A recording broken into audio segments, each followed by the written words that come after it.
আউযু বিল্লাহি মিনাশ শাইতানির রাজীম। বিসমিল্লাহির রহমানির রহিম। আমি মোহাম্মদ লিয়াকত আলী পবিত্র কোরআনের ধারাবাহিক তর্জমা করছি।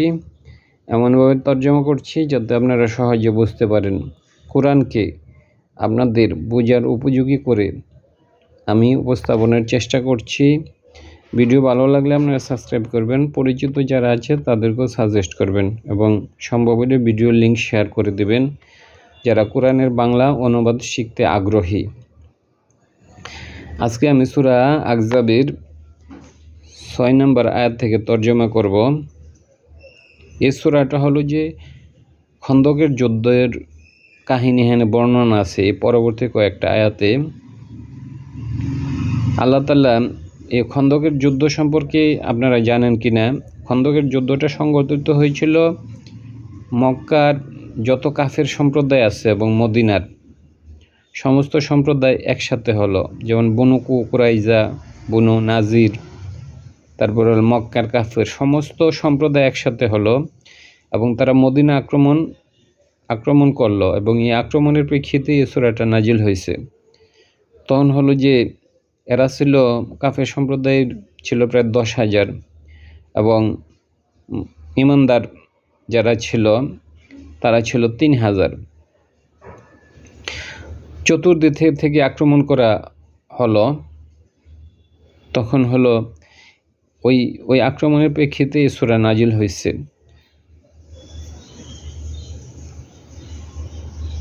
তো এই সূরাটার এখানে কিছু যুদ্ধের বিষয়ে বর্ণনা করা আছে, অনেকের কাছে একটু কঠিন মনে হইতে পারে। তো যাই হোক, আপনারা যদি ধৈর্য ধরে শুনেন তাহলে আপনারা বুঝতে পারবেন। আর যে কোনো জিনিস আপনাদেরকে বুঝতে হলে আগে আপনাদের ধরে নিতে হবে, আপনাদের আত্মবিশ্বাস থাকতে হবে যে আমি এটা পারবো। আর যদি মনে করেন যে পারবো না, তাহলে কিন্তু আপনারা যে কোনো, আপনি যদি একটা ম্যাথ করেন, যদি আপনি আগে মনে করেন যে আমি এই ম্যাথটা পারবো না, তাহলে আপনি করতে পারবেন না, ঘাবড়ে যাবেন। অনুরূপভাবে যে কোনো একটা বিষয় আপনারা শিখতে চাইলে প্রথমে আপনাদের মনে করতে হবে যে এটা আমার দ্বারা সম্ভব, তাইলে আপনারা বিষয়টা পারবেন। আন্নাবিউ হ্যাঁ নবী, আন্নাবিউ মানে নবী, আওলা মানে অধিক নিকটবর্তী বা অধিক ঘনিষ্ঠ, বিল মুমিনিনা মানে মুমিনদের কাছে। তাইলে আন্নাবিউ মানে হ্যাঁ নবী, আওলা মানে হলো কাছাকাছি হওয়া, নিকটবর্তী হওয়া, ঘনিষ্ঠ হওয়া। আওলা মানে হলো যে কাছাকাছি হওয়া অথবা ঘনিষ্ঠ হওয়া। বিল মুমিনিনা হলো মুমিনদের কাছে। এখানে বি মানে প্রতি, বি সাধারণত প্রতি হয়, কাছে হয়। বিল মুমিনিনা মুমিনদের কাছে, মিন আনফুসিহিম তাদের নিজেদের থেকে। মানে একজন মানুষ তার নিজেকে যেমন ভালোবাসে, যারা মুমিন তারা নবীকে তার চেয়েও বেশি ভালোবাসে। এবং এটা বিভিন্ন যুদ্ধের সময়ও অনেক সাহাবী নিজের প্রাণ দিয়েছেন কিন্তু নবীকে রক্ষা করেছেন। তারা প্রমাণ করেছেন যে অনেকেই যে তারা নিজেদের প্রাণ থেকে নবীকে ভালোবাসে। একবার ওমর রাদিয়াল্লাহু তাআলা আনহুকে বলল যে, উনি বললেন নবীকে যে আমি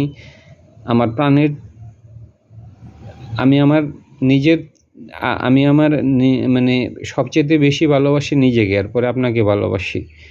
নবী বললেন না, তাইলে তোমার ঈমান পূর্ণ হয় নাই। এরপর হলো যে কিছু সময় হলো ওমর রাদিয়াল্লাহু তাআলা আনহু তিনি বিষয়টা আবার রিভিউ করলেন এবং কিছুদিন পরে এসে বললেন যে হ্যাঁ নবী, আমি আমার প্রাণের চেয়ে আপনাকে বেশি ভালোবাসি। তখন নবী বলল, হ্যাঁ তুমি এখন পুরাপুরি ঈমানদার হয়েছ। তাইলে আন্নাবিও মানে নবী, আওলা মানে অধিক ঘনিষ্ঠ, বিল মুমিনিনা মুমিনদের কাছে, মিন আনফুসিহিম তাদের নিজেদের থেকে, আনফুস মানে নিজ, ও এবং আজওয়াজুহু মূলত হলো জাউজান থেকে হলো আজওয়াজুহু, হু মানে হলো তার স্ত্রীগণ। এখানে যেহেতু আলিফ আছে, এখানে অনেকগুলা স্ত্রী বুঝাইছে, এটা প্লুরাল। ওয়া আজওয়াজুহু, হু মানে তার, আর জাউজান থেকে হলো আজওয়াজুহু তার স্ত্রীগণ, উম্মাহাতুহুম তাদের মাতা, হুম মানে তাদের, উম্মতের মাতা, উম্মাহাতুহুম তাদের মাতা। তাহলে নবীর স্ত্রীগণ হলো যে তাদের মাতা। এখানে মাতা বলতে আপন মাতা নয়, এখানে সম্মানের বিষয়টা বলা হয়েছে। যেমন একজন পুরুষ তার মাকে যেমন বিয়ে করতে পারে না, তারা নবীর স্ত্রীকেও বিয়ে করতে পারে না। মাকে যেমন সম্মান করে, নবীর স্ত্রীদেরকেও অনুরূপভাবে সম্মান করে। কিন্তু মায়ের কাছে যেমন একজন ছেলের প্রবেশাধিকার, মানে অতি সহজে সে মায়ের সাথে দেখা করতে যেতে পারে, কথা বলতে পারে, কিন্তু নবীর স্ত্রীদের ক্ষেত্রে উম্মতের জন্য ওই রকম নয়, পর্দা মেনটেন করতে হবে। তো যাই হোক, আমরা এটা বুঝতে পারছি আর কি। মানে আমি তো বাংলা তর্জমা করছি, আপনারা বুঝেন কিনা দেখেন। আর নাবিও নবী, আওলা মানে অধিক ঘনিষ্ঠ বা নিকটবর্তী, বিল মুমিনিনা মুমিনদের কাছে, মিন আনফুসিহিম তাদের নিজেদের থেকে, ওয়া আজওয়াজুহু হু মানে তার স্ত্রীগণ, উম্মাহাতুহুম হুম মানে তাদের মাতা, উম্মাহাতুহুম মানে তাদের মাতা, ওয়া এবং উলুল আরহামি হলো যে আত্মীয় স্বজন, মানে রেহেম শব্দের অর্থ গর্ব, আর আরহাম হলো যে যারা আত্মীয় তাদেরকে বলা হয় আরহাম। ওয়া উলুল আরহামি যারা আত্মীয়, বাদুহুম তাদের কিছু অংশ, আওলা মানে নিকটবর্তী, বিবাদিন অপর অংশের কাছে। এই যে আওলা, এই যে এখানে আছে আওলা, এখানে আছে আওলা। আওলা মানে অধিক কাছাকাছি, অধিক নিকটবর্তী, অধিক ঘনিষ্ঠ, বিবাদিন অপর অংশের প্রতি, ফি কিতাবিল্লাহি আল্লাহর কিতাবে। এটা আল্লাহর কিতাবে আছে। আল্লাহর কিতাব মূলত লৌহে মাহফুজে সংরক্ষিত। মিনাল মুমিনিনা মুমিনদের থেকে, ওয়াল মুহাজিরিনা মুহাজির থেকে। আত্মীয় স্বজন হলো নিকটবর্তী, হলো মুমিনদের থেকেও নিকটবর্তী, মুহাজির থেকে নিকটবর্তী। মানে যখন হলো যে মুহাজিররা মদিনাতে গেল, তখন অনেকে তাদের কিছু সম্পদ মুহাজিরদের দিয়েছেন। কিন্তু আল্লাহ নবী বলছেন যে মানে আত্মীয় স্বজনরা হলো যে বেশি নিকটবর্তী। মানে তার মানে কি, যে সম্পদে আত্মীয় স্বজনের অধিকারী বেশি। এখানে মুমিনদের এবং মুহাজিরদের অধিকার মানে নাই, এটাই বলছে। ওয়া উলুল আরহামি, আরহাম হইল যে যাদের সাথে রক্তের সম্পর্ক আছে, আত্মীয় স্বজন। বাদুহুম তাদের কিছু অংশ, বাদুহুম তাদের কিছু অংশ, হোম মানে তাদের, আর বাদু মানে অংশ। আওলা মানে অধিক নিকটবর্তী, বিবাদিন অপর অংশের প্রতি, ফি কিতাবিল্লাহি আল্লাহর কিতাবে আছে এটা, মিনাল মুমিনিনা মুমিনদের থেকে, ওয়াল মুহাজিরিনা মুহাজিরদের থেকে, ইল্লা ব্যতীত, আনজে তাফালু মানে তোমরা করো, তা মানে হেনে তোমরা, তা মানে তুমি, তাফালু মানে তোমরা করো, ইলা মানে ইলা প্রতি, আউলিয়াইকুম তোমাদের বন্ধুদের প্রতি, মারফান মানে যেটা তোমরা মানে নির্জতার সাথে করো, মারুফ। তাইলে এই জায়গায় আল্লাহ বলছে যে তার মানে কি, যে সম্পত্তির অধিকাররা আত্মীয় স্বজনরাই হবে, কোনো মুহাজিরও হবে না, কোনো মুমিনও হবে না। কারণ আত্মীয় স্বজনরা হলো যে মুহাজির এবং মুমিনদের থেকে অধিক নিকটবর্তী বা অধিক ঘনিষ্ঠ, আওলা মানে ওই যে আওলা। তাহলে উলুল আরহামি মানে আত্মীয় স্বজন, বাদুহুম হুম মানে তাদের, আর বাদু মানে কিছু অংশ, তাদের কিছু অংশ, আওলা মানে হলো যে অধিক ঘনিষ্ঠ, বিবাদিন অপর অংশের প্রতি, ফি মানে কিতাবি আল্লাহি, এটা আল্লাহর কিতাবে আছে, ফি মানে মধ্যে, কিতাবি আল্লাহি আল্লাহর কিতাবে, মিন মুমিনিনা মুমিনদের থেকে, ওয়াল মুহাজিরিনা মুহাজিরদের থেকে, ইল্লা ব্যতীত, আনজে তাফালু মানে তো ফাআলা তোমরা করো, ইলা আউলিয়াইকুম, তোমাদের বন্ধুদের প্রতি তোমরা করো। হ্যাঁ, বন্ধু বলতে মানে মুহাজির, অথবা মুহাজিরও হইতে পারে, অথবা কোনো মুমিন হইতে পারে। তোমরা যদি মারুফান, তোমরা যদি মানে নির্জতার সাথে যদি করো, তাহলে এটা তোমরা করতে পারো।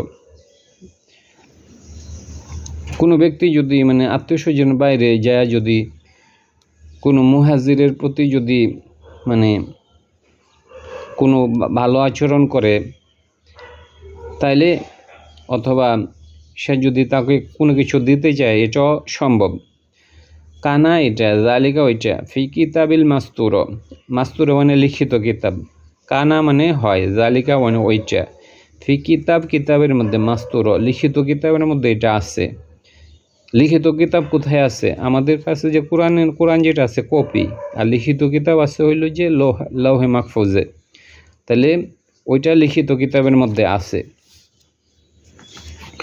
ওয়া ইজা, যখন, আখজ না আমরা গ্রহণ করলাম, এখান থেকে একটু সহজ আছে আবার। ওয়া ইজা, যখন, আখজ না আমরা গ্রহণ করলাম, না মানে আমরা, মিনান নাবিইনা নবীদের থেকে, যখন আমরা গ্রহণ করলাম নবীদের থেকে, মিসাকহম তাদের ওয়াদা, তা মিসাকহম মানে তাদের ওয়াদা যখন গ্রহণ করলাম, ওয়া মিনকে আপনার নিকট থেকে, তাহলে যখন আমরা ওয়াদা গ্রহণ করলাম নবীদের থেকে এবং আপনার কাছ থেকে, ওয়া মিন নুহ থেকে, ওয়া ইব্রাহিমা ইব্রাহিম থেকে, ওয়া মুসা থেকে, ওয়া ঈসা থেকে, ঈসা হইল ইবনে মরিয়মের পুত্র ঈসা থেকে, যখন আমরা ওয়াদা গ্রহণ করলাম, ওয়া আখজনা আমরা গ্রহণ করলাম, মিনহুম তাদের মধ্য থেকে, মিসাকন মানে ওয়াদা, গলিজা কঠোর ওয়াদা নিলাম তাদের কাছ থেকে। এখানে আল্লাহ কি ওয়াদা নিয়েছেন নবীদের কাছ থেকে? আল্লাহ নবীদের কাছ থেকে ওয়াদা নিয়েছেন যে তারা আল্লাহর একত্ববাদ প্রচার করবে, এবং প্রত্যেক নবীর কাজই ছিল একত্ববাদ প্রচার করা। এবং আল্লাহ তাদের কাছ থেকে ওয়াদা নিয়েছেন যে তোমরা কি আমার যে একত্ববাদ, এটা কি সঠিকভাবে তোমরা পালন করবে? তখন নবীরা বলছে, হ্যাঁ, আমরা আপনার মানুষের কাছে আপনার একত্ববাদের ব্যাপারে প্রচার করব। লিজন্য ইয়াস আল্লাহ তিনি জিজ্ঞাসা করেন, সোয়াদে কিনা যারা সত্যবাদী, হ্যাঁ নবীরা, আনসিদ কি হিম তাদের সত্যবাদিতা সম্পর্কে। আল্লাহ তাদের জিজ্ঞাসা করবেন যে আমি যে তোমাদেরকে ওয়াদা করেছিলাম, এটা কি তোমরা পালন করেছ? তখন নবীরা বলবে, হ্যাঁ আমরা এটা পালন করেছি। লিজন্য ইয়াস আল্লাহ তিনি জিজ্ঞাসা করবেন, আসোয়াদে কিনা সত্যবাদীদেরকে, আনসিদ কি হিম তাদের সত্যবাদিতা সম্পর্কে। হ্যাঁ সত্যবাদিতা কি? যে তারা আল্লাহর একত্ববাদ প্রচার করেছে কিনা। ওয়া এবং আদা তিনি প্রস্তুত করেছেন। ওয়া এবং আদা মানে এই যে জবর আছে, তিনি প্রস্তুত করেছেন। জবর থাকলে সবসময় তিনি পড়তে হবে। ওয়া আদা তিনি প্রস্তুত করেছেন।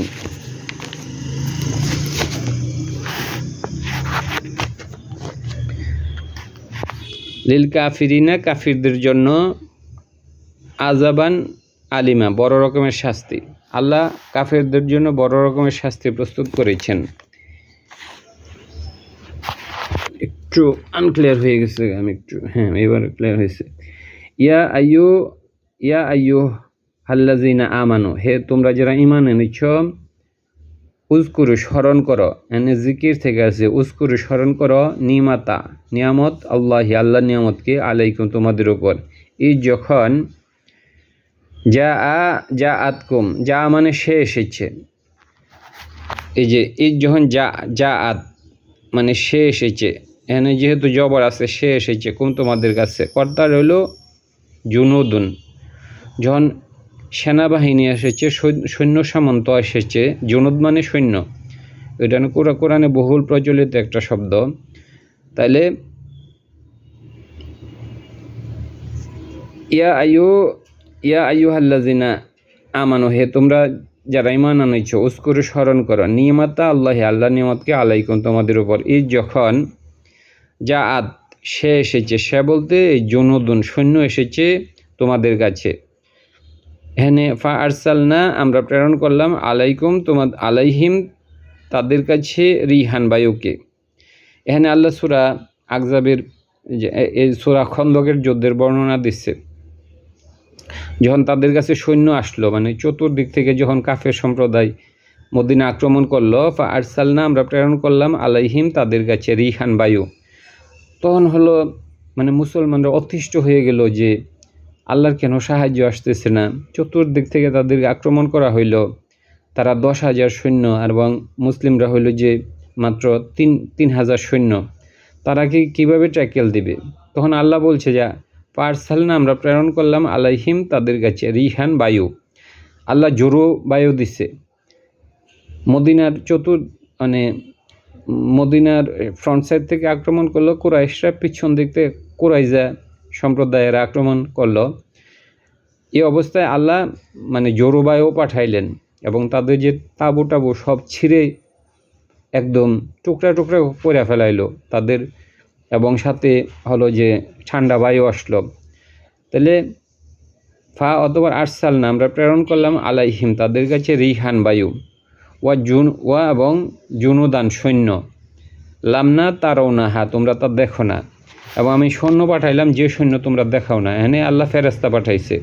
ওয়া কানা হয় আল্লাহ আল্লাহ বিমা তা'মালুনা তোমরা আমল করো বাসির আল্লাহ দেখেন, যা কিছু তোমরা আমল করো আল্লাহ দেখেন। ঈদ যখন যে ওরকম তোমাদের কাছে আসলো, মিন ফাউকিকুম তোমাদের উপর থেকে, ওয়ামিন আসফালা এবং নিচ থেকে, মানে যখন তারা সামনে থেকে উপর থেকে আসলো এবং নিচ থেকে আসলো, মানে সর্বদিক থেকে আসলো। ঈদ যখন যা মানে সে আসলো, আর যাও মানে তারা আসলো, কুম তোমাদের কাছে, মিন ফাউকিকুম ফাউকা মানে উপরে, তাক্তা মানে নিচে, ফাউকিকুম তোমাদের উপর থেকে আসলো, ওয়ামিন আসফালা থেকে নিচ থেকে আসলো, যেমন আসফালা সাফিলিন, যেমন জাহান্নামের সর্বনিম্ন স্তরে তারা থাকবে, আসফালা মানে সবচেয়ে সর্বনিম্ন স্তর, ওয়ামিন আসফালা যখন তারা নিচ থেকে আসলো, মিনকুম তোমাদের মধ্য থেকে, যখন তারা উপর থেকে আসলো এবং নিচ থেকে আসলো, মানে সর্বত্র চতুর্দিক থেকে যখন সৈন্য সামন্ত আসলো। ওয়া ইজ যখন জাগতি মানে জাগতিল আফসারু যখন দৃষ্টি বিস্ফোরিত হলো। জাগত শব্দের অর্থ হইল নর্মালি হলো যে মানে বিকৃত হওয়া, লা তুজিগ কুলুবানা আমাদের অন্তরকে বিকৃত করে দিও না। ওয়া ইজ যখন জাগত মানে হলো যে বিস্ফোরিত হলো, আল আফসারু দৃষ্টি, বয়ে চোখ মানে হলো একদম বিস্ফোরিত হওয়ার অবস্থা হলো। ওয়া বালাগ মানে পৌঁছানো, আমরা বালেক বলি, যেমন যৌবনে পৌঁছানোকে বালেক বলে। ওয়া বালাগতি তাবলিগের সাথে আমরা পরিচিত, তাবলিগের কাজ হলো পৌঁছানো। ওয়া বালাগতিল কলুবু যখন পৌঁছাইল, ওয়া বালাগ মানে সে পৌঁছাইছে, সে বলতে হেনে ওয়া বালাগ সে পৌঁছাইছে, আল কুলুবু অন্তর, মূলত অন্তর পৌঁছাইছে সে নয়, যদি কুলুব না থাকতো ওয়া বালাগ সে পৌঁছাইল। ওয়া বালাগতিল কুলুব মানে যখন অন্তর পৌঁছাইল, আলহানা জির কণ্ঠের মধ্যে যখন পৌঁছাইল, বয়ে তখন প্রাণ মানে কণ্ঠের কাছে পৌঁছাইছে। ও এবং তাজুন্নুনা তোমরা ধারণা করলো, বিল্লাহি আল্লাহর প্রতি, জুনুনা তখন তোমরা আল্লাহর প্রতি বিভিন্ন ধরনের ধারণা শুরু করলে যে আল্লাহ কই, আল্লাহ যে নবী যে সমস্ত কথা বলছে এগুলা কি সত্য, তাইলে আল্লাহ কেন আমাদেরকে সহযোগিতা করে না। তখন তোমরা ব্যতিব্যস্ত হয়ে গেলে তাজুন্নুনা মানে তোমরা অনুমান করেছ, বিল্লাহি আল্লাহর প্রতি, জুনুনা বিভিন্ন ধরনের ধারণা। হুনালিকা মানে ওই সময় তখন, হুনালিকা মানে ওই সময়, উবতুলিয়া পরীক্ষা করা হলো, আল মুমিনুনা মুমিনদেরকে, ওয়া এবং জুলজিলু প্রকম্পিত করা হলো, জিলজালান প্রকম্পন, সাদিদা বড় রকমের একটা কম্পন দেওয়া হলো। তখন সবাই ভয়ে অস্থির হয়ে গেল, তাদের হাঁটু কাঁপতে লাগলো। তারপর হলো যে এই মানে একটা মানে ভীতুকির অবস্থা। হুনালিকা মানে ওই সময়, উবতুলিয়া পরীক্ষা করা হলো, বালা থেকে উবতুলিয়া মানে পরীক্ষা করা হলো, আল মুমিনুনা মুমিনদেরকে। আল্লাহ তখন মুমিনদেরকে পরীক্ষা করলেন। ওয়া জুলজিলু এবং প্রকম্পিত করা হলো, জিলজালান, জিলজালান প্রকম্পন, সাদিদা বড় রকমের একটা প্রকম্পন দেওয়া হলো। তখন ভয়ে মুমিনরা অস্থির হয়ে গেল, তাদের হাত পা কাঁপতে লাগলো। ওয়া ইজ যখন ইয়াকুলু সে বলল, আল মুমিনুনা এখানে মুমিনরা বলছে, ওয়া ইজ যখন ইয়াকুলু মানে সে বলে, সে বলতে কর্তা রুল আল মুমিনুনা মুমিনরা বলে, আল্লাযিনা ফি কুলুবিহিম যাদের অন্তরের মধ্যে মারদুন বেদি রয়েছে, মা যা কিছু, ওয়াদা না আমাদেরকে ওয়াদা করেছেন, মা মানে যা কিছু, ওয়াদা মানে তিনি ওয়াদা করেছেন, না মানে আমাদের সাথে, ওয়াদা মানে তিনি ওয়াদা করেছেন আল্লাহ যে ওয়াদা করেছেন আমাদের সাথে, ওয়া রসুলহু তার রসুল, ইল্লা ব্যতীত গুরুরও এটা প্রতারণা ছাড়া আর কিছুই নয়। তখন তাদের যারা একটু দুর্বল চিত্তের মুমিন ছিল তারা বলল যে মানে আল্লাহ এবং রসুল যেটা বলেছেন এটা একটা মিথ্যা কথা, মানে তিনি আমাদের সাথে প্রতারণা করেছেন। ওয়া ইজা যখন কলাত বলল তয়ফাতুন একটি দল, মিনহুম তাদের মধ্য থেকে, ইয়া আখলাল ইয়াসরিবা হে মদিনাবাসী, ইয়াসরিব মানে মদিনাবাসী, লানা মোকমা দাঁড়ানোর স্থান নাই, লা মানে নেই, মোকমা মানে দাঁড়ানোর স্থান, লাকুম তোমাদের জন্য, বা ইরজি তোমরা প্রত্যাবর্তন করো। একটা দল বলল যে এখানে তোমাদের কোনো দাঁড়ানোর জায়গা নাই, তোমরা প্রত্যাবর্তন করো। মানে তারা মানে একটা বিপদের মধ্যে ছিল, এই জন্য বললো যে এখানে তোমাদের কোনো জায়গা নাই, তোমরা প্রত্যাবর্তন করো। ওয়া এবং ইয়াস্তাজিনু তারা এজিন চাই, এজিন মানে অনুমতি, ওয়া এবং ইয়াস্তাজিনু তারা অনুমতি চাই, ফারিকুন মানে একটি দল, ইয়া মানে হলো সে, এখানে হলো ফারিকুন একটি দল অনুমতি চায়, মিনহুম তাদের মধ্য থেকে, আর নাবি ইয়া নাবির কাছে, ইয়াকুলুনা তারা বলে, ইন্না নিশ্চয়ই, বুয়ুতুনা আমাদের বাড়িঘর, আওরাতুন অরক্ষিত বা খোলা। তখন তারা বলে যে আমাদের বাড়িঘর অরক্ষিত রয়েছে, মানে অমানা হিয়া এটা বি আওরতিন, এখানে বলছে আল্লাহ বলছে অমানা হিয়া মানে এটা, আওরতিন এটা অরক্ষিত বা খোলা নয়। ইন মানে না, যেহেতু ইল্লা আছে, ইউরিদুনা তারা চাই, ইল্লা ব্যতীত ফিরর তারা কেবল পলায়ন করতে চাই। এই অবস্থায় যারা দুর্বল ইমানের কিছু মুমিন তারা বলল যে আমাদের বাড়িঘর অরক্ষিত আছে, সুতরাং আমাদের বাড়িতে ফিরতে হবে। তা আল্লাহ বলছে যে তাদের বাড়িঘর অরক্ষিত নয়, বরং তারা পলায়ন করতে চায়।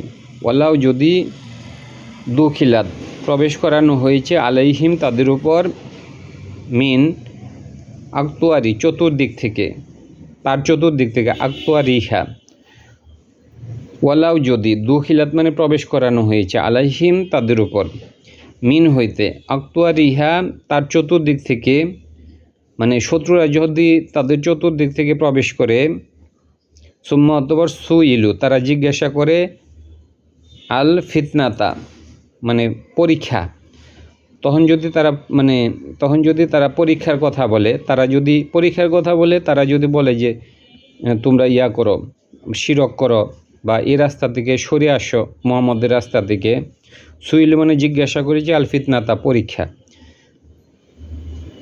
তখন তাদেরকে যদি জিজ্ঞাসা করা হয় পরীক্ষার কথা, মানে তাদেরকে যদি পরীক্ষা করা হয় ওই অবস্থায়, মানে তাদেরকে যদি বলা হয় যে তোমরা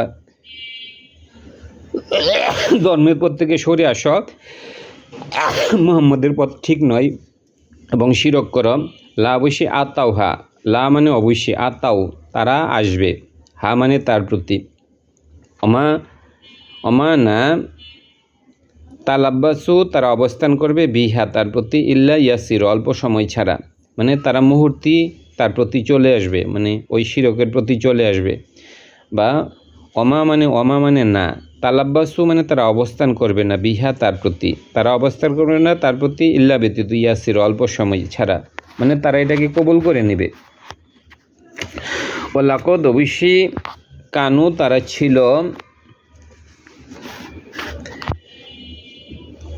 ওয়ালাকদ অবশ্যই,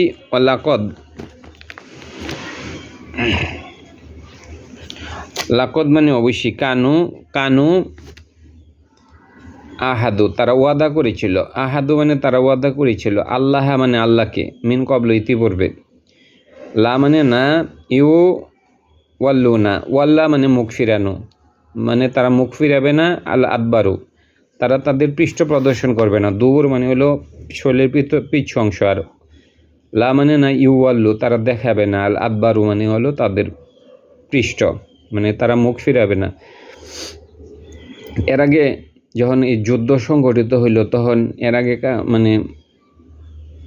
এর আগে মুমিনরা বলেছিল, মুমিন বলতে হেনে লাকদ বেশি মানে মুমিন না, আসলে তারা প্রকৃত মুমিন না, যারা হইল যে মানে দুর্বল চিত্তের মুমিন, তারা এর আগে বলেছিল যে আহাদু তারা ওয়াদা করেছিল আল্লাহকে মিন কবলো ইতিপূর্বে, লানা তাওয়াল্লো তারা মুখ ফিরাবে না, আল আদবারু তারা তাদের পৃষ্ঠ প্রদর্শন করবে না। এই ঘটনা হলো যখন হলো বদরের যুদ্ধে মুসলমানরা জয়ী হলো, অনেক সম্পদের মালিক হলো, তখন যারা দুর্বল চিত্তের ইমানদার তারা বলল যে ভবিষ্যতে যুদ্ধ হইলে আমরাও যাব আপনার সাথে, কারণ তখন মুসলমানরা অনেক গনিমতের মাল পাইয়াছিল।